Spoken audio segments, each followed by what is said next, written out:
Today we're going to be talking about the differential amplifier stage.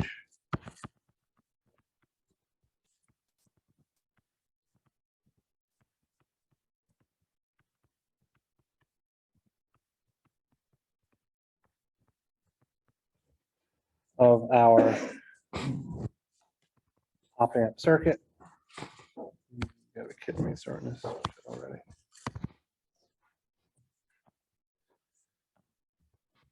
So as you may recall, the classical differential amplifier stage, which we absolutely, hold on. That error is just going to keep popping up over and over again. It's going to drive me insane. Open the program. There we go.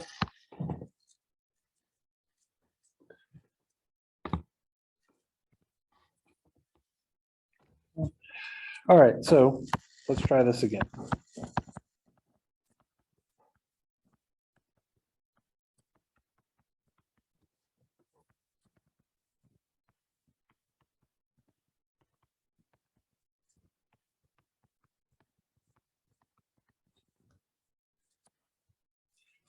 So the classical differential amplifier realized with a MOSFET looks something like this, where we have some resistance RD here.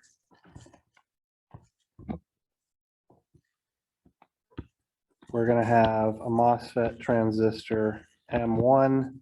This is an NMOS device over on this side, and this is where we're going to apply our first input voltage, VN1.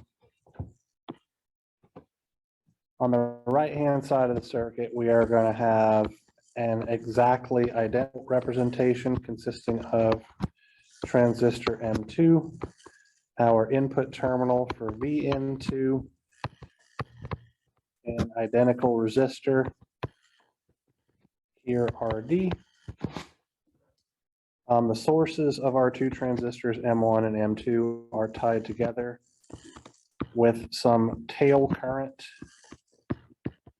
which we're going to call ISS.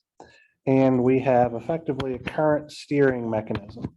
So if we call this voltage at this pin Vout1, and the voltage at this pin Vout2, effectively we can see, let's label some things here. So this current is going to be ID1. This current is going to be ID2. And so for the large signal, we can see that Vout1 is going to be at a level of VDD minus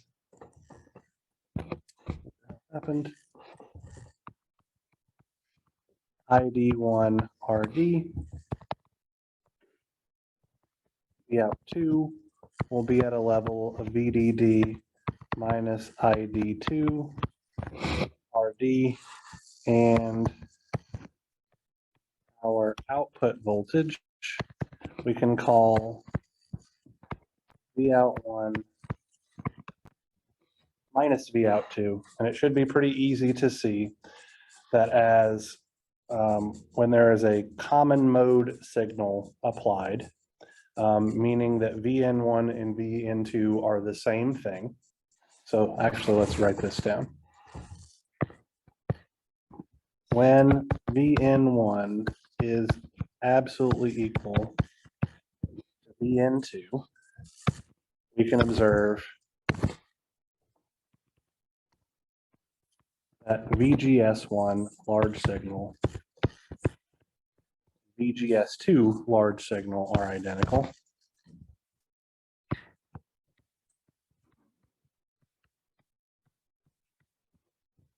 From this, because both of our transistors M1 and M2 have the same gate source voltage, and assuming saturation region of operation, that means that ID1 must be equal to ID2 which in turn implies that Vout1 is equal to Vout2.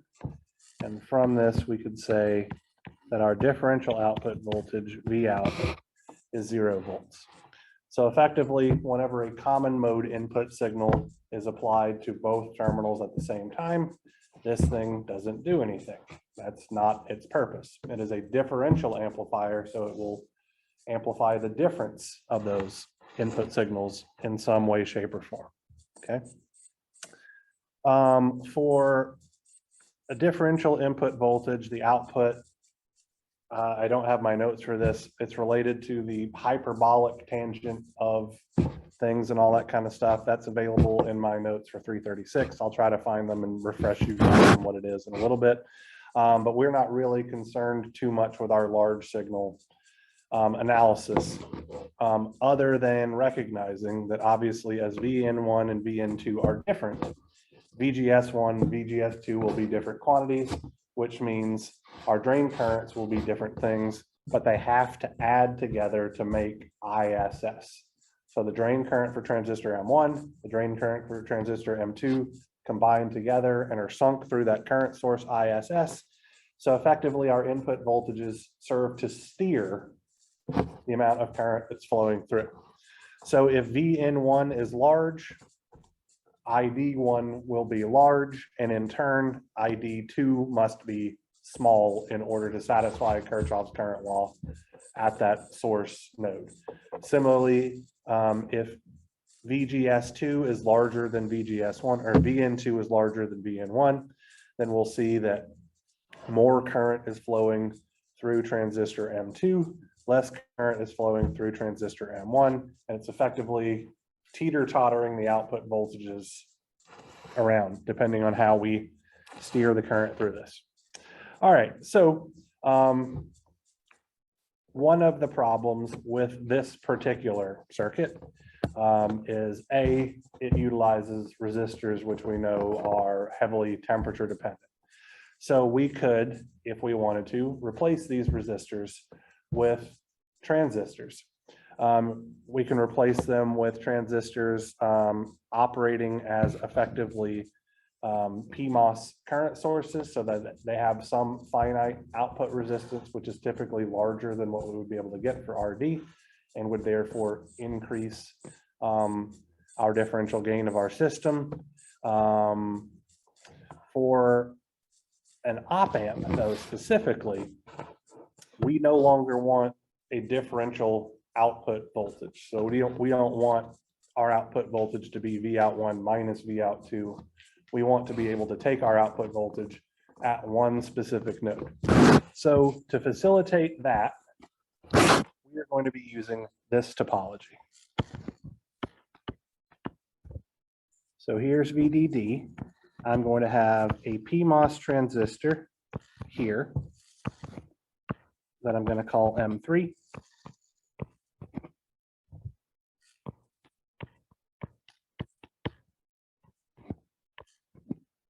This is my transistor M1. And this is the terminal at which I apply my input voltage, V1.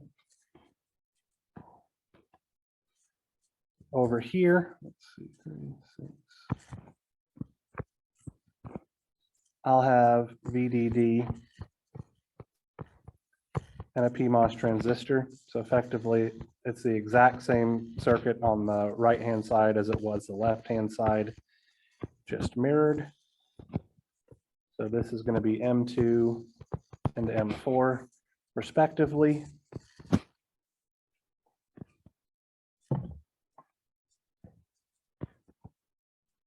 Here's VN2, and we would tie these gates together, and effectively this would be our generic differential pair with transistors acting as current source loads. We are going to turn this into an op amp. Sorry, let me throw my tail current down here as well. We can turn this into an op amp by tying the gate of our PMOS transistors to this point over here. So this is where the drain of M3 and the drain of M1 are located. And now we are going to take our output here between the drain of M4, or where the drain of M4 and the drain of M2 are tied together.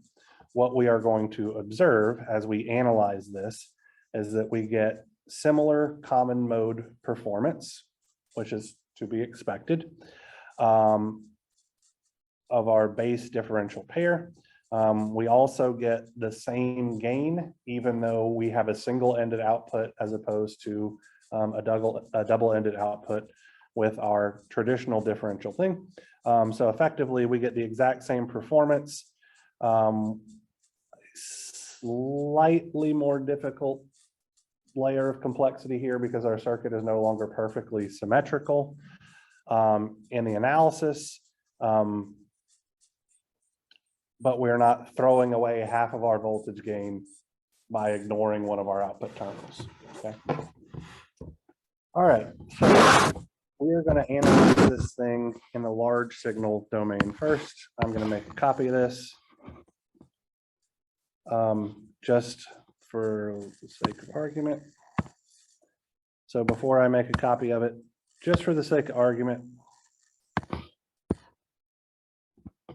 what is this thing that we've put on top here?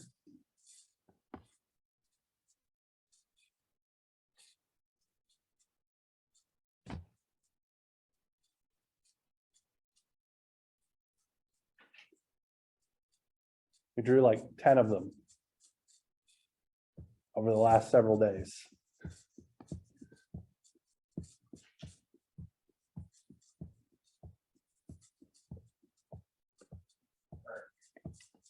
Correct.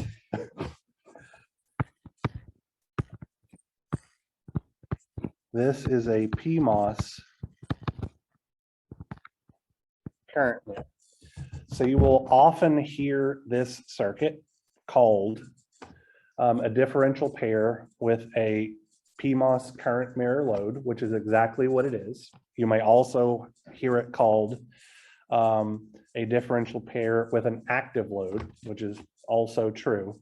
And the third thing that you might hear this overall thing called is a single stage op amp, because that's exactly what it is. It takes a differential input voltage and provides a single-ended output voltage. Okay. So an op amp is a building block for op amps, which sounds kind of odd, but this is the simplest op amp form you could possibly have.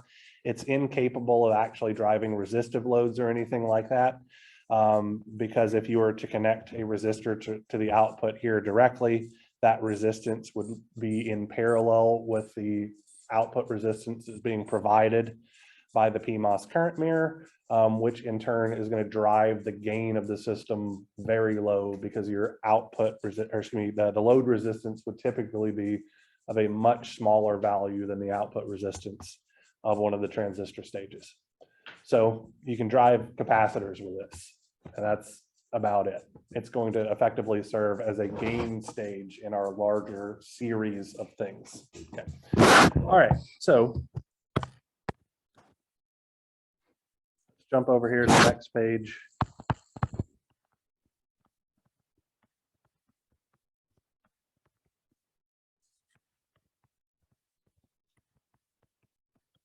I'm going to put analysis here in quotation marks because we are not going to go through all of the terrifying math because it's relatively pointless. Okay. I'm going to paste this here so that we can look at things. And I am going to list what specific assumptions that we are making here in our qualitative analysis. So the first assumption that we are making is that transistor M1 and transistor M2 are perfectly matched.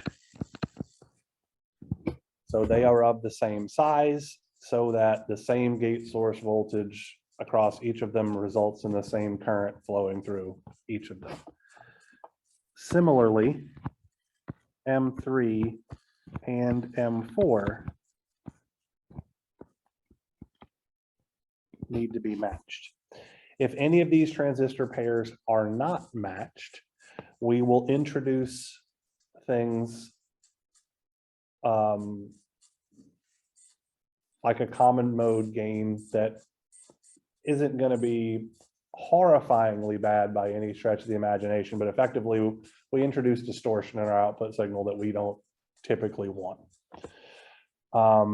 We can start by mismatching these transistors, we can start seeing effects to where if you increase the input common mode level, you're actually messing with the output level, which should not be occurring, okay? Our last assumption here, and this is for making our life easier, is that channel length modulation can be neglected, okay? So let's start by saying that our input terminals are grounded. The actual potential applied to our input terminals here does not matter, just that they are the same thing, okay? The easiest way for me to depict that is by grounding both of them. What this is in turn going to do is actually cause our source voltage to be a negative voltage, which won't particularly matter in an actual single stage op amp like this, where ISS was a transistor-based current source. We would actually need to bias our common mode signal would need to be somewhere between ground and VDD, because in a practical circuit where we don't have an ideal current source supplying our bias reference, we're not going to be able to get below 0 volts in this system. We'll turn our transistors off before that happens. So just as a heads up here. All right, so with a common mode signal, DC signal applied to our input terminals, what can we say? Well, we know that VGS1 and VGS2 will be identical, which in turn implies that our current ID1 will be exactly ISS over 2.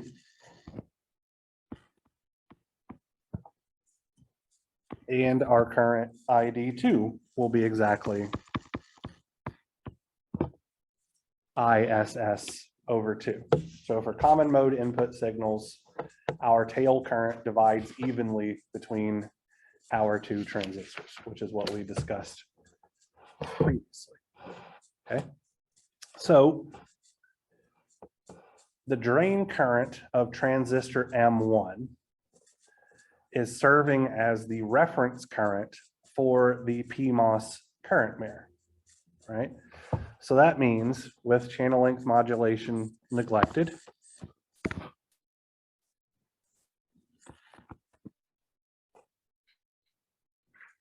we have this current of ISS over 2 is our reference current, which means our drain current here must also be ISS over 2.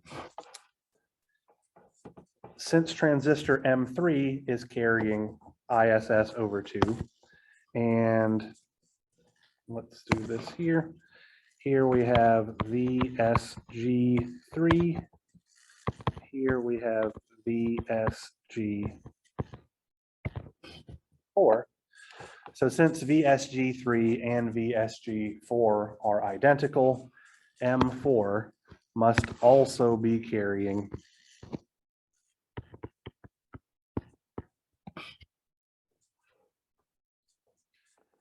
a current of ISS over 2. From this, we know that effectively our device is incapable of providing any current to drive a load in this particular configuration, right? Kirchhoff's current law tells us that if M4 is carrying ISS over 2 and M2 is carrying ISS over 2, no current can be flowing out of the output terminal into a connected load. Our output voltage here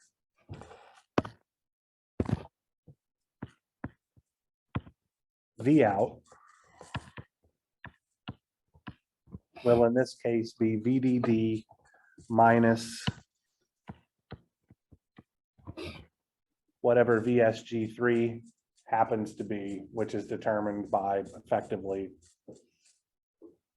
since it's carrying exactly ISS over 2, we would just back calculate what that is based on that particular device's parameters, thereby qualitatively figuring out what the DC operating point of this circuit is without having to get into all the hyperbolic tangent jazz that is annoying to get through.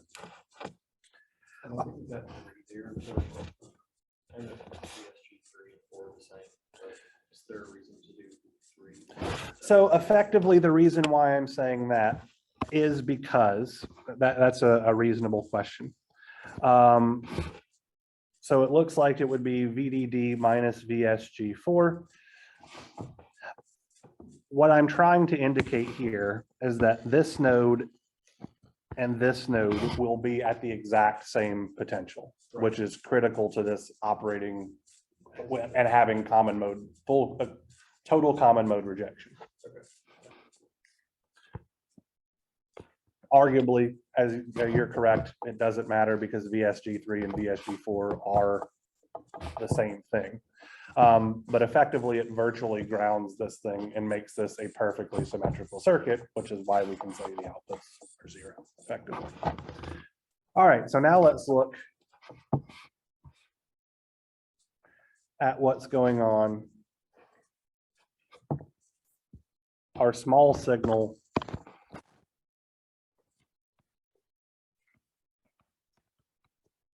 analysis, and specifically with a common mode signal applied. So we're going to look at the small signal analysis twice, once for what happens with common mode signals and then once for what happens with differential mode signals. So let me paste a circuit here.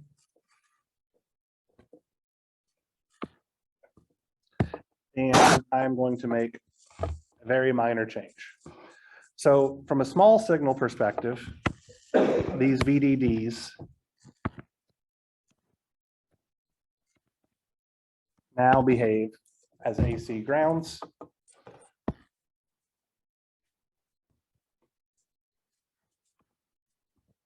And our current source looks like an open circuit. Just to make this slightly easier to understand,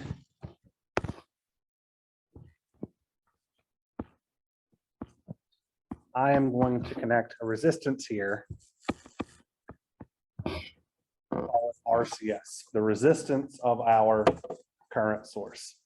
And this is literally just a place for us to effectively sync our current in this device. And if we had a practical current source biasing, this is really what would happen. Okay. So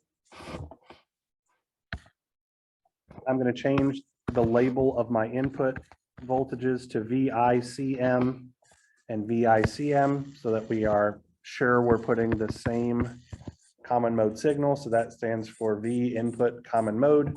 Same voltage is applied at both terminals. All righty, so very similar to our large signal analysis, a small signal voltage at the gates of M1 and M2 will produce a small signal drain current in M1 and M2, which we are just going to call I, where the value of I should be approximately equal to the input common mode voltage divided by twice RCS. So the drain current I that's flowing through M1 will force M3 to carry the same amount of current. And the drain current I that's flowing through M2 will force M4 to carry the same amount of current. Since the same amount of current flows into the output node as flows out of the output node, we can once again say that there is no current, and from this, effectively, there is no common mode voltage gain, small signal voltage gain that's going to occur. Okay. So the small signal behavior for common mode signals is effectively the same thing as the large signal common mode behavior. It doesn't really do anything because it's not supposed to. Now, let's take a look at the differential mode behavior.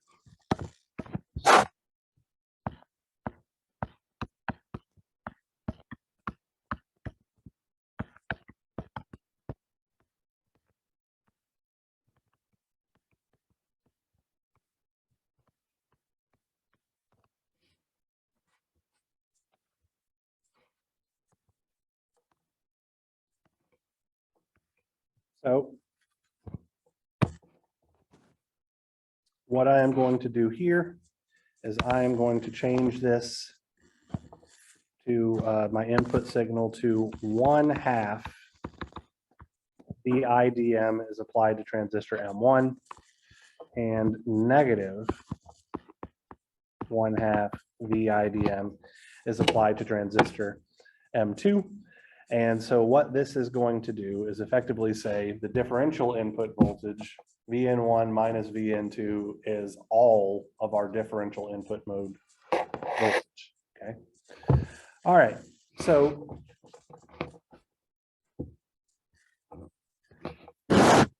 now I'm going to draw our small signal model for this guy. So bear with me here.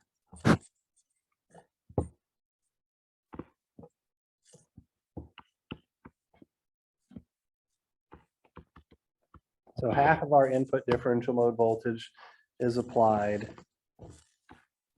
at the gate of transistor M1. Here we have VGS1.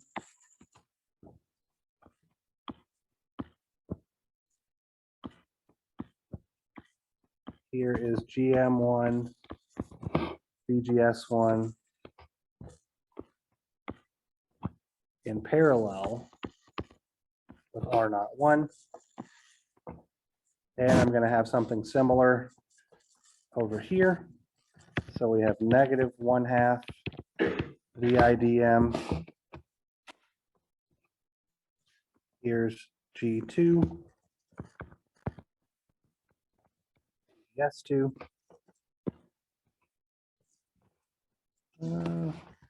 Sorry, I need to move this up just so it will be symmetrical. My bad.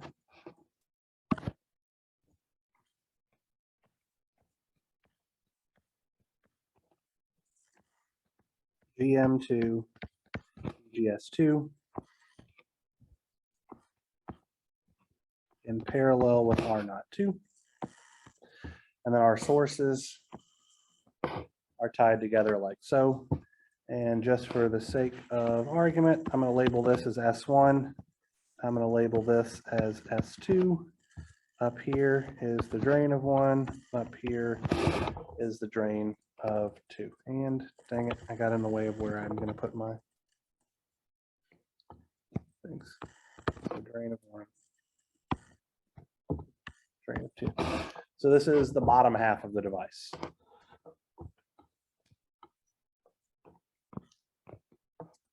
Up here, I'm going to have R03,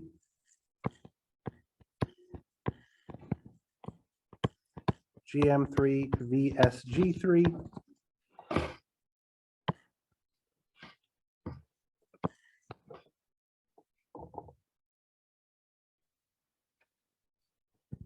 over here,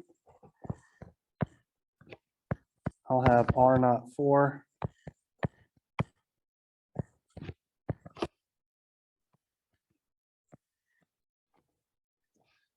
and GM4 ESG4.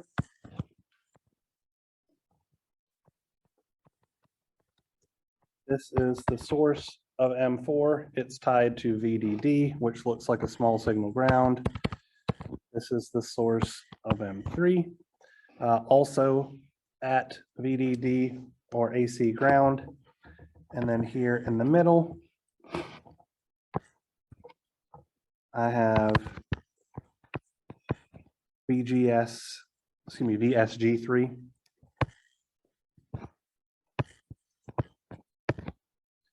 Here I have VSG4. This is the gate of 3 and 4, and since the gates of 3 and 4 are tied together, that's why I'm drawing them as a single node.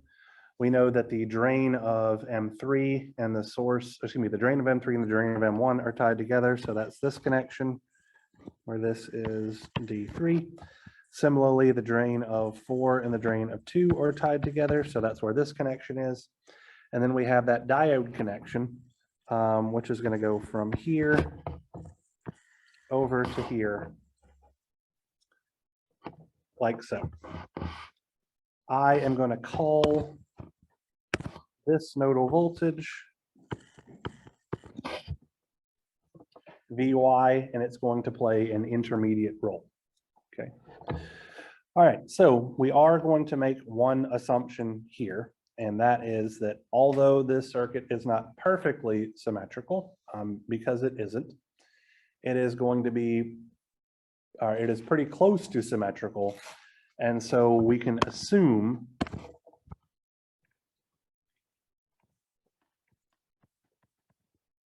that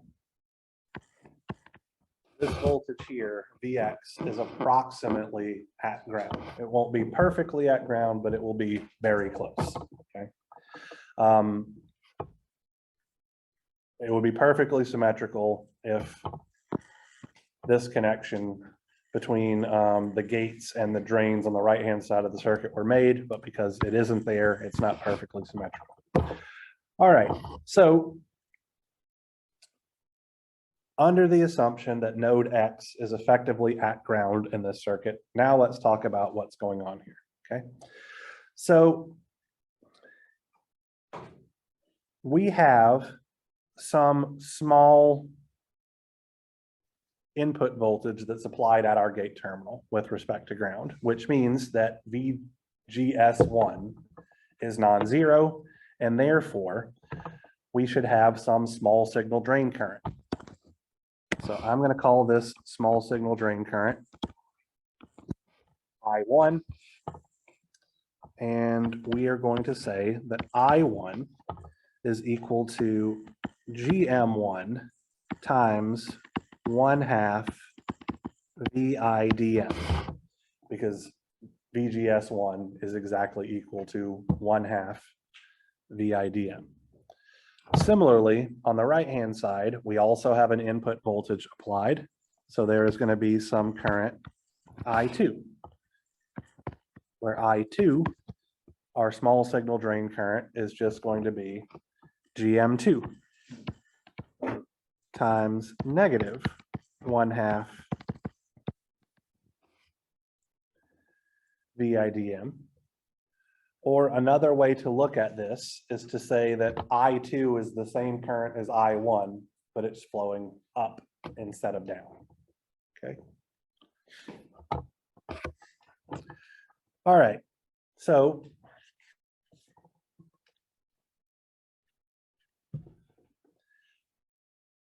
we've established what our small signal currents are in transistors M1 and M2 due to these differential input voltages, all right? So now we're gonna look at what's going on in transistor M3 from a qualitative perspective, looking at our small signal, okay? So the voltage drop across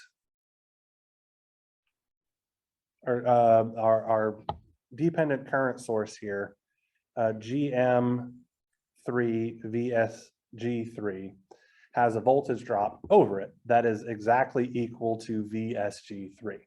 Okay, so effectively, since the voltage drop across this current source and the current flowing through this current source are linearly related, we can treat it as if it were behaving like a resistor, right? So let me put this in a note up here so that you guys will hopefully catch what I'm throwing.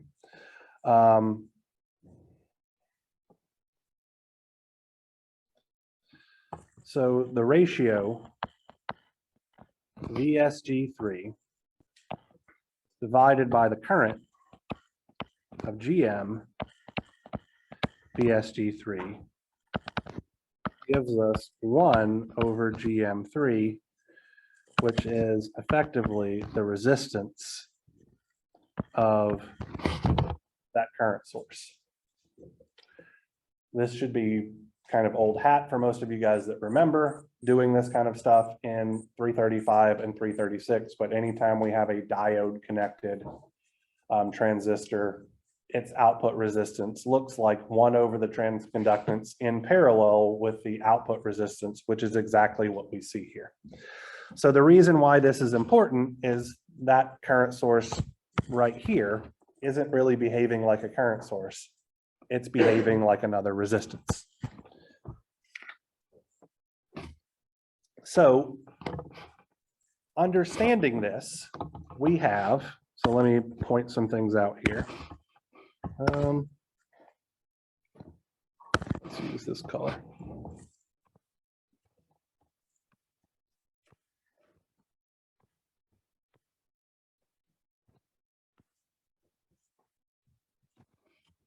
So this is one big node.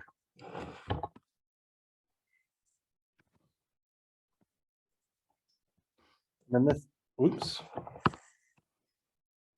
That node up there is a node that is at ground.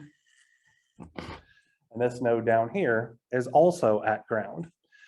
So effectively, the current source, the dependent current source for transistor M1 is connected in parallel with the resistance R01, the resistance R03, and the resistance 1 over GM3. That allows us to calculate what our voltage Vy is just using good old Ohm's law. So we can say our voltage Vy is equal to negative GM1 because our current is flowing into the negative polarity terminal of Vy, it's flowing to ground, multiplied by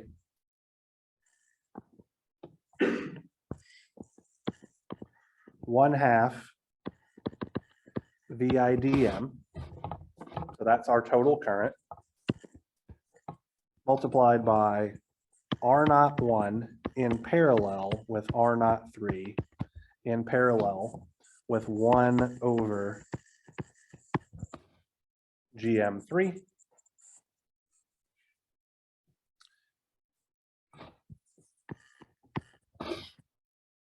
That's just those 3 resistors in parallel. Recognizing that 1 over GM is typically much smaller than R01 and R03. This is approximately negative GM1 over GM3 times 1/2 VIDM.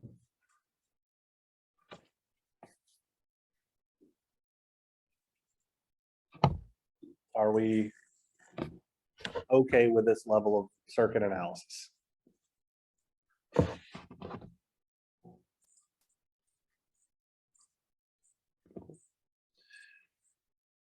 All right, so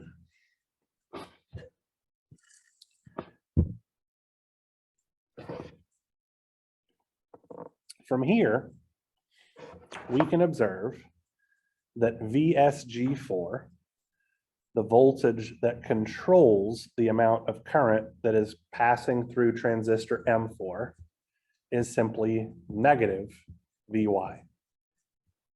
The positive polarity terminal of Vy is at the gate of 3 and 4. The negative polarity terminal of Vy is at ground. VSG4 is defined as the exact same voltage, but with the opposite polarities. Is that okay, Sam? Yeah, I was like, how on earth did you get that? It just Yep, okay. It's there are times when this stuff looks like friggin' magic. So yeah, I was like, if the resistance is small, wouldn't it go away? And I'm like, nope, that's not how that works. That's Nope. not how that works. yeah, oh no. So when everything is in parallel, it's gonna look like the smallest. Yeah. Technically smaller than the smallest, but it's not gonna be much. Because R01 and R03 will hopefully be an order of magnitude or so larger. Right. Okay, so understanding that the quantity VSG4 is negative Vy, this tells us that I4, so let's define that here.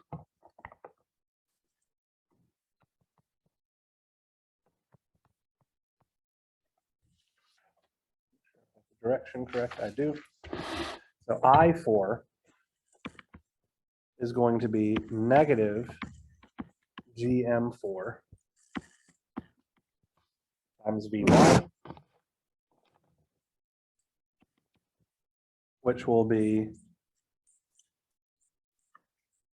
let's use approximately here, since we have made an approximation. Negative GM4 times negative GM1 over GM3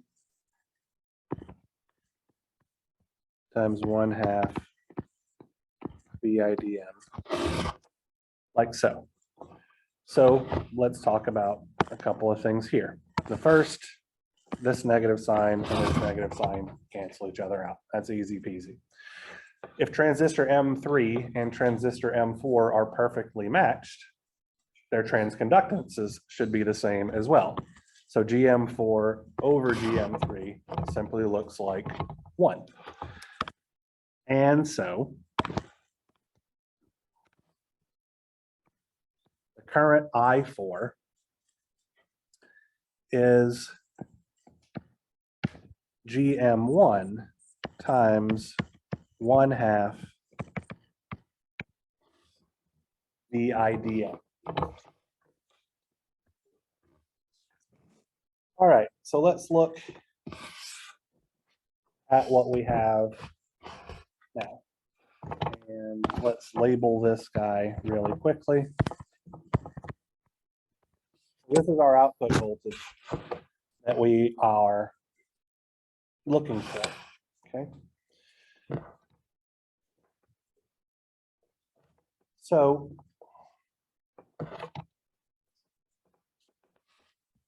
between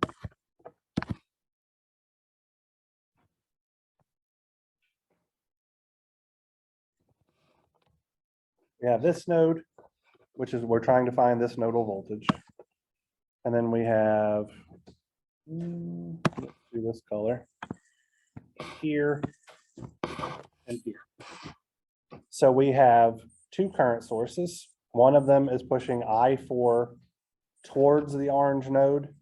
The other one is pulling I2 away from the orange node, or another way we could think about it is I2 into the orange node. So those guys are going to add together if we get rid of that negative sign. And then between the orange node and the pink node, we have a resistor R04. Between the orange node and the pink node of ground, we have a resistor R02. So effectively, we have some total current that is passing through those two resistors in parallel that is determining what our output voltage is. So from this perspective, we can see that our output voltage V out is I4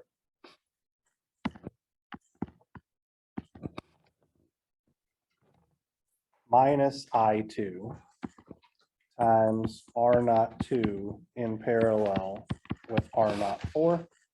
Sorry, there should be an equal sign here, which is going to look like GM1 times 1/2 VIDM minus GM2 times negative 1/2 VIDM times R02 parallel with R04. Obviously, these two negative signs cancel each other out, making positive signs, recognizing that GM1 and GM2 have to be the same quantity if transistors M1 and M2 are matched. This becomes GM2 times R02 in parallel with R04 times 1 whole VIDM, because the two halves add to each other, giving us a differential voltage gain, AVDM,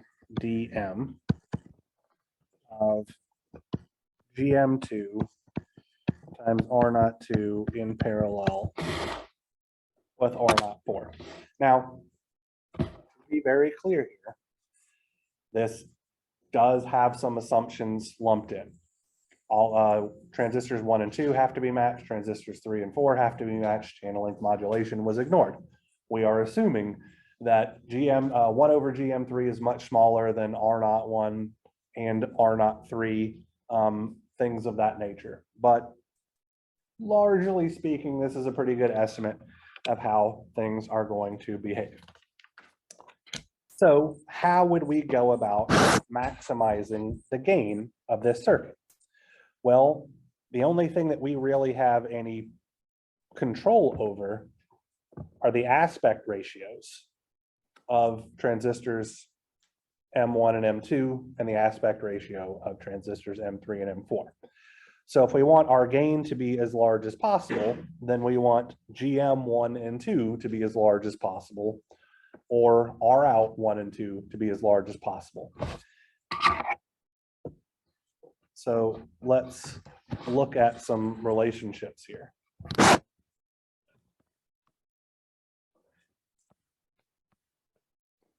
GM is twice mu Cox W over L times ID, where I'm neglecting mu n or mu p so that I have a generic look at things.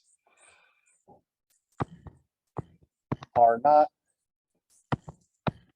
is 1 over lambda ID, and ID is 1/2 mu Cox W over L times VGS minus VTH. Looking at these three different relationships that are in play, right? So if we want, let's look back here. This voltage gain will increase if GM goes up and if R naught goes up. And specifically, we want GM1 to go up. We want R naught to go up for our NMOS devices, and we want R naught to go up for our PMOS devices, because R naught 2 is for the NMOSs and R naught 4 is for the PMOSs. So we want any of these three quantities to increase in order to make our voltage gain increase. So we have no control whatsoever over mu. We have no control whatsoever over Cox. We do have some control over the aspect ratio W over L. So if we make W over L larger, that's going to make GM1 larger, right?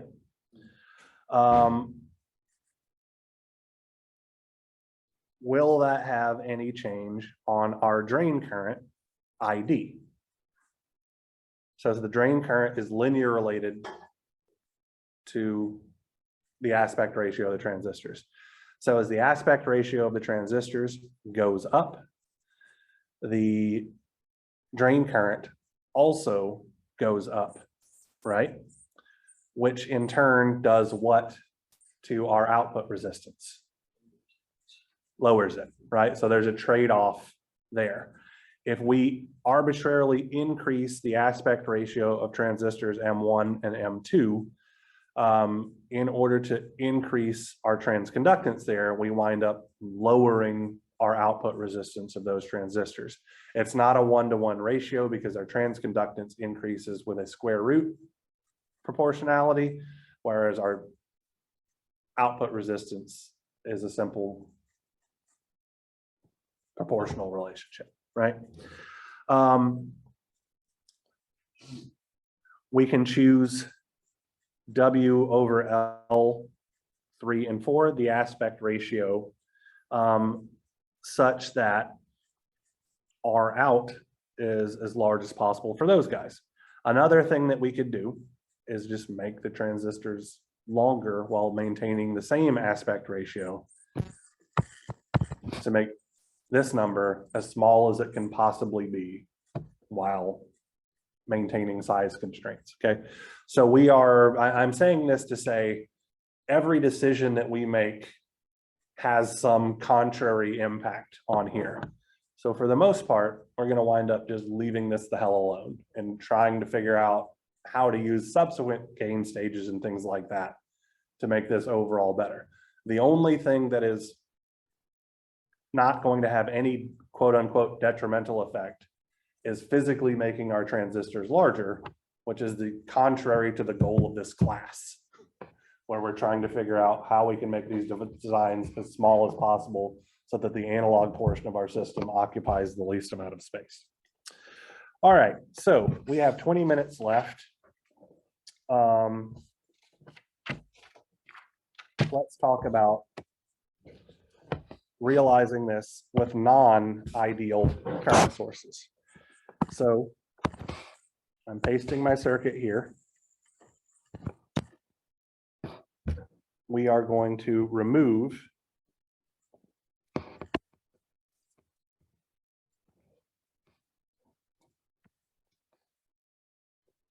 our current source down there. And for now,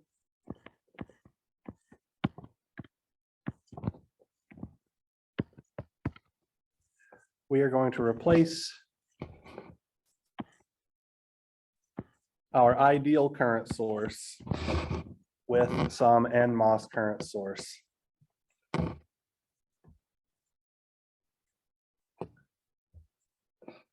By applying some voltage here, V bias 5. I'm doing this specifically with a single transistor here, but in our design, which we're going to work on the schematic of on Friday, we'll do it with a cascode current source for reasons that we've discussed previously. Cascoding it gives us a larger output resistance, meaning that a cascode current source looks more like an ideal current source than a single transistor current source does. So in this particular configuration, the voltage V bias 5 and the aspect ratio of transistor M5 must be chosen such that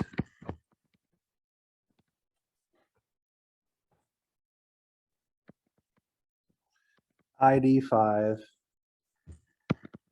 is equal to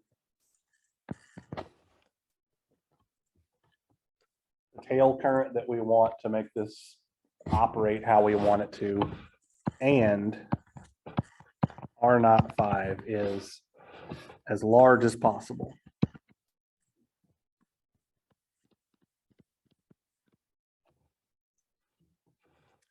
So this circuit behaves very similarly to what we just went through.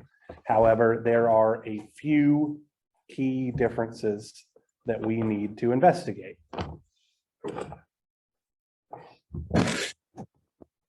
So let's call this current ID5 in this case, all right?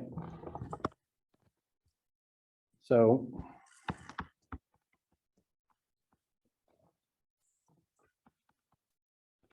let's say that we apply the following input voltages.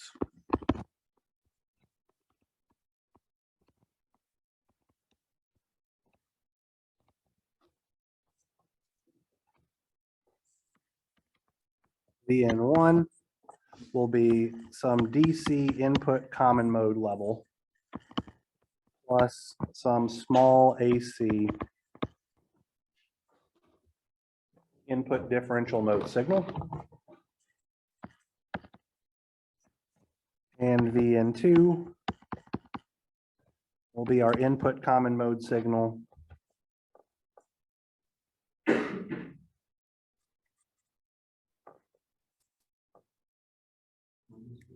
yeah, -1/2. I have +1/2 written in my notes, but that doesn't make any sense. Okay. So putting these together, our output voltage signal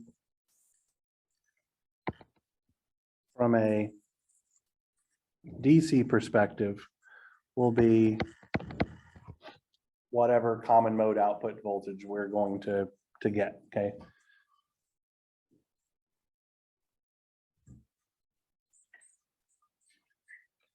So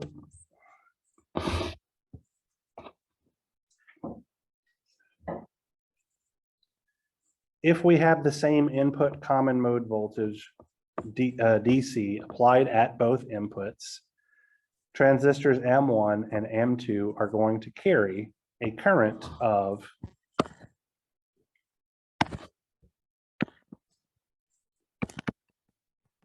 ID5/2 here and a current of ID5/2 here. So whenever we apply common mode input voltage, both transistors carry half of our tail current. Nothing remotely has changed there. Our voltage here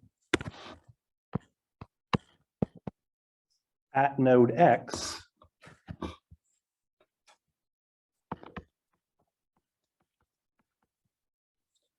is going to be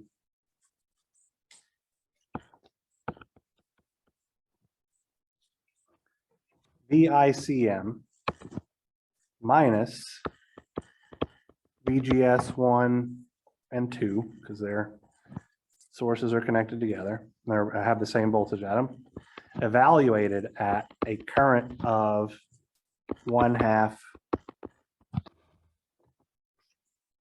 ID5. So effectively, the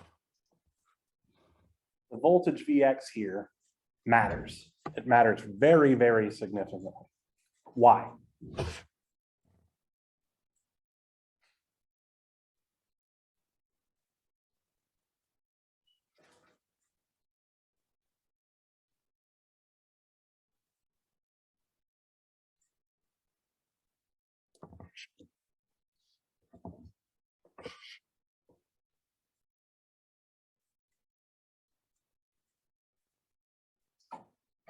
Yes. Very much so, yes.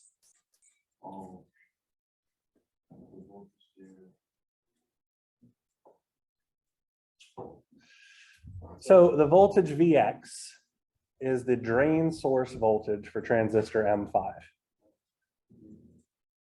Why is that important? Why would the drain source voltage for a transistor be important?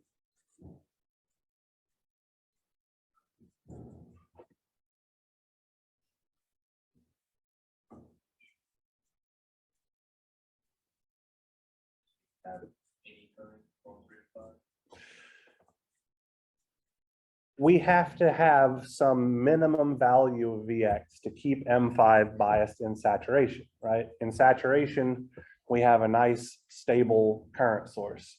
As soon as we push into the triode region, we are effectively making our current source behave much more poorly, right? The transconductance of our device is the highest when it is in saturation region, which means we are more converting that voltage into a current. If we allow Vx to get too low, we push this whole system out of saturation and it no longer behaves nearly as efficiently as an amplifier as we need, right? If our current source, M5, is biased outside of saturation, it's going to be passing significantly less current, which means there's less current available to steer between transistors M1 and M2, which means the variation in our output voltage is going to be smaller. So if we allow Vx to get too small, we push transistor M5 out of saturation, thereby crippling our voltage gain for our system. Does that make sense? Okay.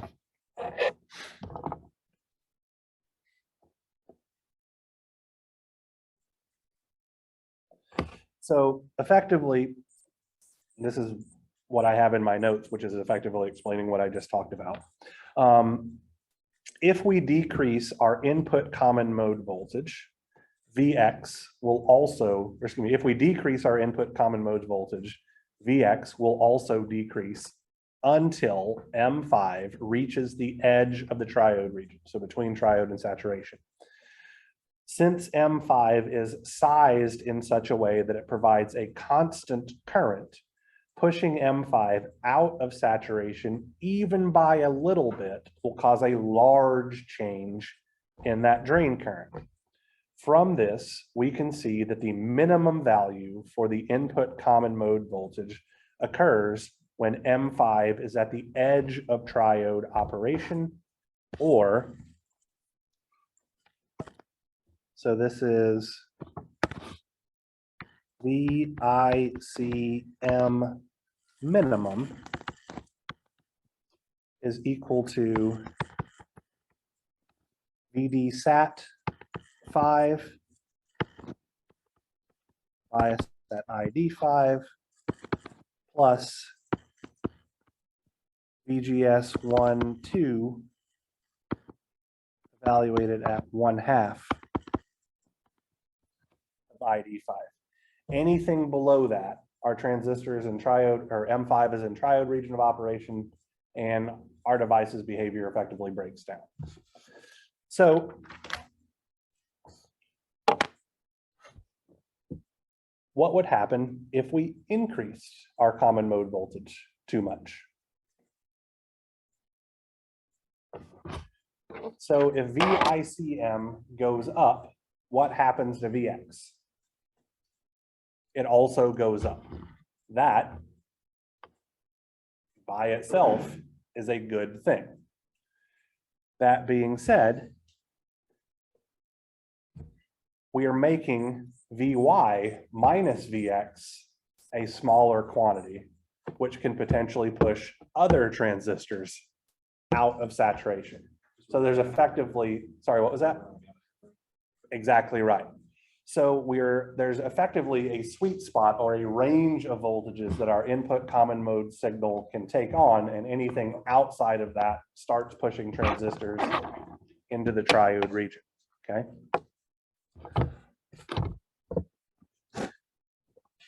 So what we have is the following situation. Vy is effectively going to be a constant value because our current mirror is setting what this, our PMOS current mirror at the top is setting what this value is. Then we have our transistor M1.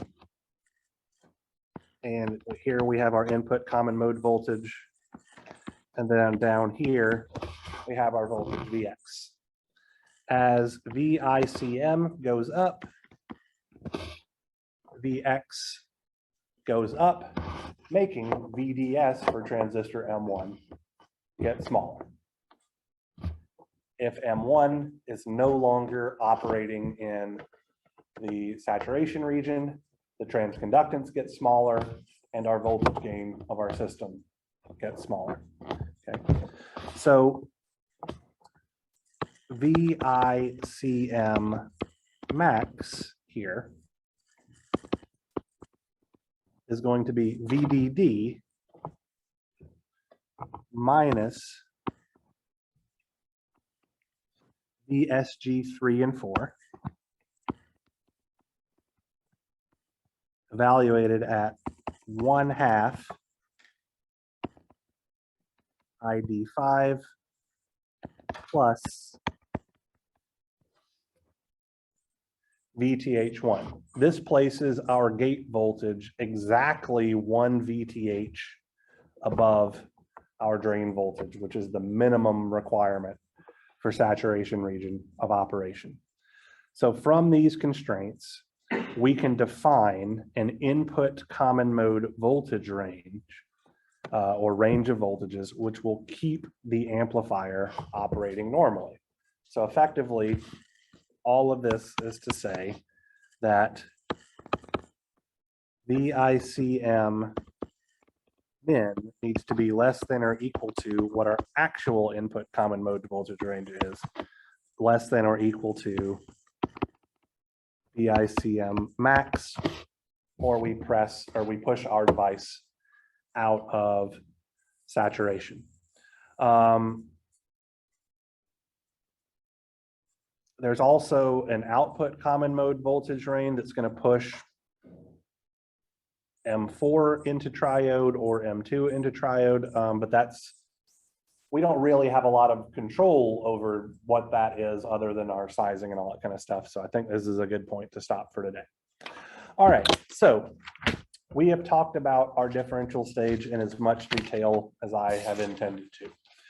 What we are going to do on Friday is draw this thing in LT Spice, or not LT Spice, Electric. It should take us probably less than the entire class period to do it, because it's only going to be 6, 7, 8, 10 transistors. We are going to size our M1 and M2 as simple 10 by 2s. We are going to size M3 and M4 as 2 10 by 2s in parallel, because that's what we've been doing for all of our PMOSs, twice as large as our NMOS. And then what we're going to do is we're going to play around with our cascode current source at the bottom and see what gives us better voltage gain. Because effectively there's kind of a sweet spot to be had there. And that goes into the account that our transconductance and our output resistance is dependent on the DC current that is being provided by our tail source. So that's what we have on the itinerary for Friday.